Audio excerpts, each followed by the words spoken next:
Uncharted was inspired by the fourth game in the series with the same name, Uncharted: A Thief's End.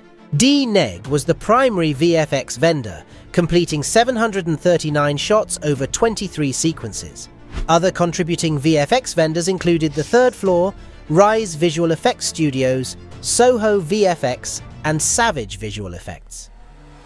DNEG was tasked with handling two of the biggest sequences, including a 90-second shot in which Nate and Chloe, along with cargo crates and a Mercedes Gullwing car, fall out of a C-17 cargo plane whilst flying over the South China Sea. To begin creating the sequence, DNEG received LiDAR scans and HDR photography of each individual cargo crate and all the other props like the Mercedes Gullwing, as well as a full scan of the C-17 interior.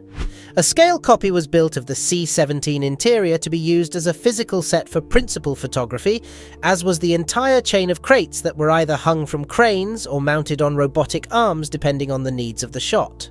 At the same time these were being built, DNEG also worked on a fully digital version of the Gullwing and the C-17 exterior model, with some modifications because the spec was to create a billionaire's version of the well-known plane. The part of the sequence where Nate and Chloe actually fall out of the C-17 was called the Oneer, because it was constructed to look like one continuous 90-second shot. For the plate photography, they had several practical elements with the actors hanging on wires and interacting with props.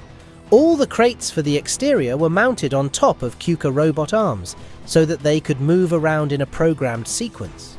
The crates were also made with extra padding and softer material so that Tom and the stuntmen could jump on, in between and from one to the other, and grasp hold of the crate's netting without getting hurt. These practical crates gave such a realistic-looking reaction for most of the sequence that DNEG could get away with only doing head replacements on the shots with Tom's stuntman. However, other shots did end up having to be full digi-double because they either wanted the performance to be more violent or the camera to be more dynamic than what was shot. Throughout the entire sequence, they constantly switched between practical and digital, combining practical elements with long stretches of full CG moments. Some sections required digi-doubles that could hold up to tight shots and even transition between plate photography and digi-double right close up with nowhere to hide. The background environment was some multi-camera array footage that they shot at an altitude of around 7,500 feet that was stitched together and then augmented, and islands were removed to make it look a bit more desolate. All the clouds, wind, FX and debris were CG. The lighting was a challenge because the plates were shot on a blue screen soundstage with stationary lighting, but the characters are supposed to be falling through an environment with only one key light source: the sun. In order to overcome this, the team broke the sequence down into manageable sections which could then be assembled into one long shot in compositing at the